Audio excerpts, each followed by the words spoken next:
শিবপ্রসাদের আদেশে কর্ণ চ্যাটার্জিকে গ্রেপ্তার করলো পুলিশ। হ্যাঁ বন্ধুরা, পরশুরাম ধারাবাহিকের আজকের পর্বে ধারাবাহিকের শুরুতে আমরা দেখতে পাই আরাধ্যা তটিনীকে ফোন করে অনেক অনুরোধ করছে যেন সে তার শ্বশুরকে বাঁচাতে সাহায্য করে, কিন্তু তটিনী কিছু না বলেই ঘর থেকে বেরিয়ে যায়। এদিকে লাড্ডু তার বাবাকে জিজ্ঞেস করে কি হয়েছে। শিবপ্রসাদ জানায় দুষ্ট লোককে গ্রেপ্তার করা হচ্ছে। লাড্ডু জিজ্ঞেস করে যে আমাকে কিডন্যাপ করার জন্য লোক পাঠিয়েছে তাকে। শিবপ্রসাদ উত্তর দেয় হ্যাঁ। অন্যদিকে কর্ণ চ্যাটার্জি পরশুরামের সাথে কথা বলতে চাইলে বলরাম বাধ্য হয়ে শিবপ্রসাদকে ফোন করে।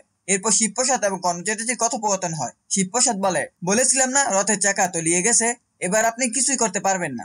আপনি যা যা অন্যায় করেছেন তার শাস্তি আপনাকে পেতেই হবে।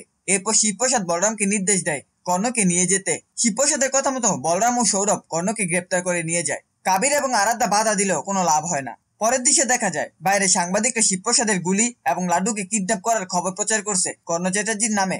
এরপর কর্ণকে থানায় নিয়ে যাওয়া হয়। সেখানে কর্ণ বলে, আপনারা আমাকে এনে ভুল করেছেন, আমাকে আটকে রাখতে পারবেন না, আমি ঠিকই বেরিয়ে যাব। এখন যা বলার বলুন। বলরাম উত্তর দেয়, আমি কিছু বলবো না, যা বলার পরশুরাম বলবে। এরপর বলরাম শিবপ্রসাদকে ফোন করে এবং কর্ণের সাথে কথা বলতে বলে। শিবপ্রসাদ কর্ণকে তার একের পর এক অপরাধের কথা মনে করিয়ে দেয় এবং বলে, আপনি যদি নিজে স্বীকার করেন তাহলে ভালো, না হলে আপনাকে 3rd ডিগ্রি দেওয়া হবে। এরপর শিবপ্রসাদ বলরামকে বলে সে যদি কিছু না বলে তাহলে যেন তাকে 3rd ডিগ্রি দেওয়া হয়। একথা শুনে কর্ণ চ্যাটার্জি ঘাবড়ে যায়। পরবর্তী দৃশ্যে মুখার্জি বাড়িতে দেখানো হয়। সেখানে জিৎ মুখার্জি দীপালিকে বলে, তোমার মেয়ের জন্যই আমার মেয়ের সংসার নষ্ট হয়েছে, বারবার বলা হয়েছিল এর মধ্যে যেন না জড়াতে, কিন্তু তারপরও সে শোনেনি। দীপালি উত্তর দেয়, তোমরা এভাবে কেন বলছো? একবার অন্তত আমার মেয়ের জামার কথা ভাবো, আমার নাতিটার কথা ভাবো, ওরা তো মরেই গেছে।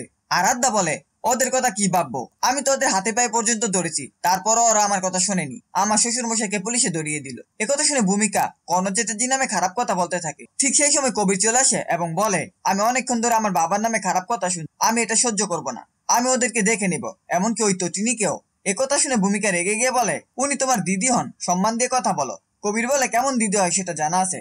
এরপর জিৎ মুখার্জি কবিরকে বলে, মাথা গরম করো না, তুমি এখানে থাকো, খাওয়া দাওয়া করো, আমি আরাধ্যাকে নিয়ে তটিনীর বাড়ি যাচ্ছি, ওদের সাথে বোঝাপড়া করতে হবে। শেষ দৃশ্যে আমরা দেখতে পাই ভানু বলছে, খেলা শুরু হয়ে গেছে, সাপের লেজে পা দিয়েছে টটিনী, এর ফল তোকে ভোগ করতেই হবে।